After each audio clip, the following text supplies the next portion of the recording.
दोस्तों, आज की इस वीडियो में हम बात करने वाले हैं अल्लाह की किताब कुरान पाक के एक ऐसे करिश्मे के बारे में जिसे सुनकर आप भी हैरान रह जाओगे। तो दोस्तों, आप इस वीडियो को आखिर तक जरूर देखिए। सबसे पहले, अगर आप भी कुरान पाक को दुनिया की सबसे मुकद्दस किताब मानते हैं तो इस वीडियो को दिल से एक लाइक जरूर कर दें।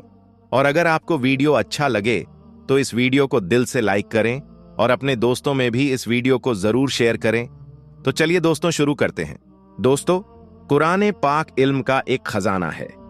इस किताब में हर वह इल्म मौजूद है जो इंसान को शहादत के रास्ते पर चला सकता है। कुरान करीम में हर वह चीज मौजूद है जो इंसान की हिदायत की जामिन है। इंसान की दीनी और दुनियावी मुश्किल का हल भी इस किताब में मौजूद है। दोस्तों, अमेरिका के एक अस्पताल में एक हैरतअंगेज वाकया पेश आया है। इस वाकये के बाद अमेरिका में एक डॉक्टर ने फौरन इस्लाम कबूल कर लिया और वह मुसलमान बन गया।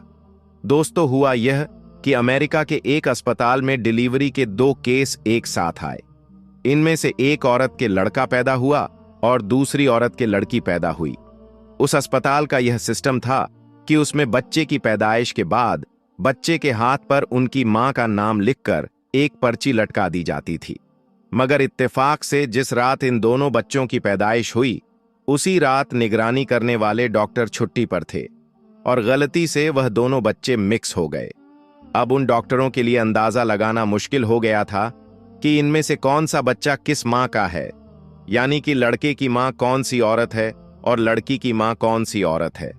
दोस्तों, विलादत की निगरानी करने वाले डॉक्टर की टीम में एक मिस्री डॉक्टर भी था जो बहुत माहिर और तजुर्बेकार था। एक अमेरिकन डॉक्टर से उसकी बहुत अच्छी जान पहचान थी, यानी एक अमेरिकन डॉक्टर से बहुत अच्छी उसकी दोस्ती भी थी।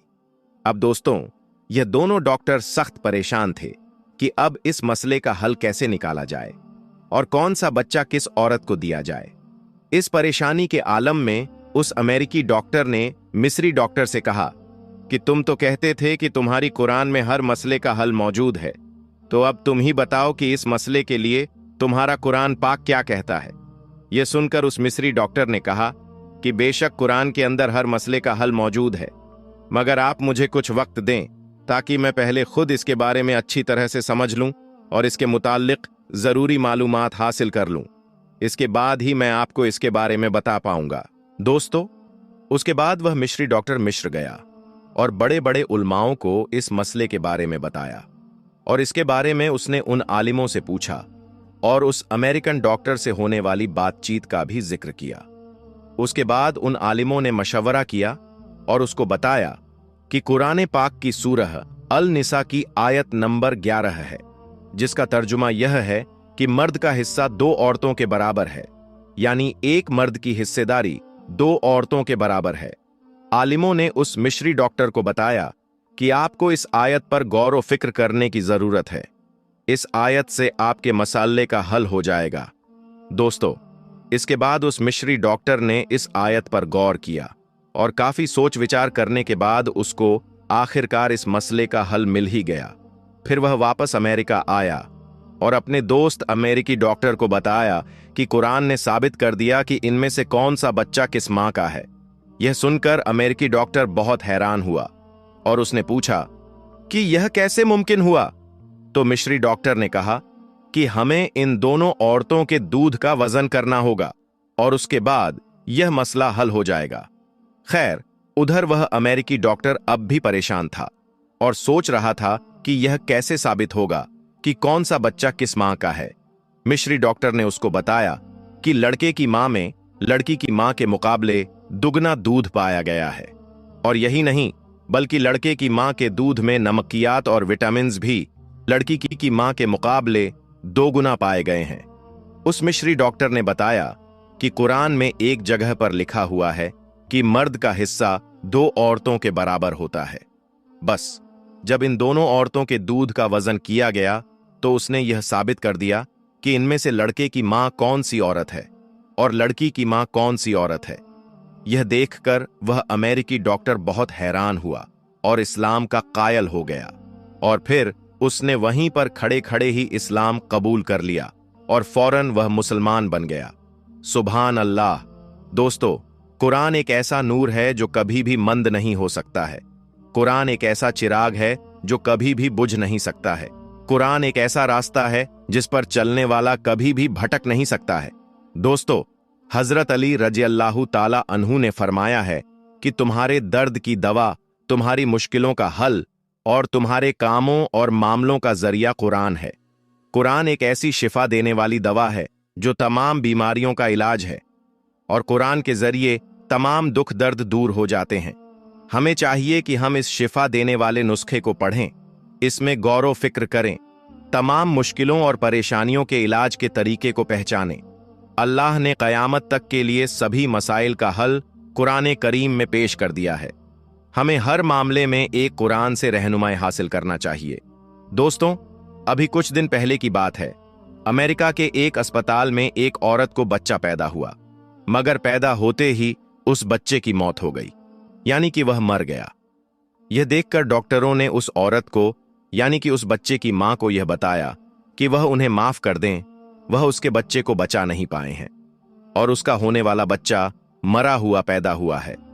तो यह सुनकर वह मां तड़प उठी, उसकी आंखों से आंसू जारी हो गए। फिर वह चीखें मार मार कर रोने लगी और कहने लगी कि नहीं, ये नहीं हो सकता है, मेरा बच्चा मरा नहीं है, बल्कि मेरा बच्चा जिंदा है। इधर वह सब डॉक्टर कहते रहे कि तुम्हारा यह बच्चा मर चुका है, लेकिन वह मां इस बात को मानने के लिए बिल्कुल भी तैयार नहीं हुई कि उसका बच्चा मर चुका है। आखिरकार फिर उस बच्चे की मां ने लोगों से पूछा कि यहां पास में कोई मस्जिद है, तो लोगों ने बताया कि हां, यहां करीब में ही एक मस्जिद है। तो फिर उस बच्चे की मां ने कहा कि जरा उस मस्जिद के मुअज्जिन को बुला दो ताकि वह मेरे बच्चे के कान में अजान पढ़ दे। फिर एक मां की ममता और मोहब्बत को देखकर लोग उस मस्जिद के मुअज्जिन के पास गए और उसे वहां पर बुला लाए। मुअज्जिन ने भी जब उस बच्चे को देखा तो वह भी कहने लगा कि बहन, तुम्हारा यह बच्चा तो मर चुका है, अब इसके कान में अजान पढ़ने से क्या फायदा होगा। तो यह सुनकर वह मां तड़प कर कहने लगी कि नहीं, मेरा बच्चा जिंदा है, आप मेरे बच्चे के कान में अजान पढ़िए।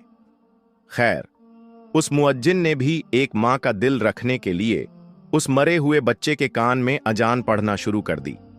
लेकिन जैसे ही मुअज्जिन ने अजान में कहा अशहदु अन्ना मुहम्मदुर रसूलुल्लाह, वैसे ही उस बच्चे के जिस्म में हरकत होना शुरू हो गई और उसके बाद जैसे ही मुअज्जिन ने पूरी अजान पढ़ी तो वैसे ही वह मरा हुआ बच्चा अचानक जिंदा होकर रोने लगा।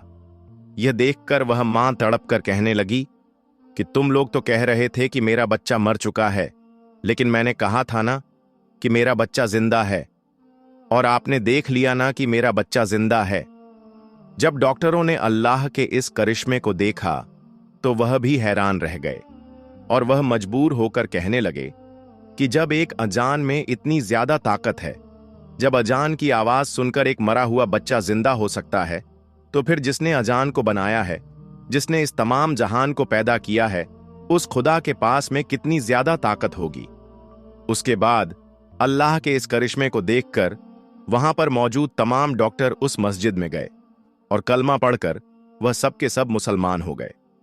तो दोस्तों, देखिए आपने अजान की पावर और एक मां की दुआ का असर, कि जिसकी बरकत से एक मरा हुआ बच्चा भी अल्लाह की कुदरत से जिंदा हो गया। दोस्तों, हम आपको बता दें कि पहले अमेरिका इस्लाम का सबसे बड़ा दुश्मन हुआ करता था। अमेरिका एक ऐसा देश था जो कभी इस्लाम को देखना पसंद नहीं करता था। इसने हर तरह से अपने देश से इस्लाम को मिटाने की, इस्लाम को खत्म करने की कोशिश की थी, लेकिन इसकी यह तमाम कोशिशें बेकार गईं। अमेरिका में इस्लाम के खिलाफ उठने वाला हर कदम इस्लाम को फैलाता ही चला गया। जब अमेरिका में हर तरफ से इस्लाम को बदनाम किया जाने लगा तो फिर लोगों में इस्लाम को जानने की इच्छा होने लगी। इसलिए फिर अमेरिका के लोगों ने इस्लाम के बारे में जानना और इसके बारे में पढ़ना शुरू कर दिया।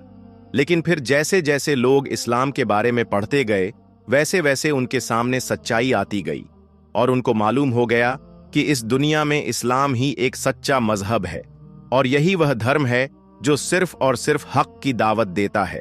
दोस्तों, याद रखें, अल्लाह ताला ने इस्लाम में वो लचक दी है कि इसे जितना दबाया जाएगा यह उतना ही फैलता जाएगा।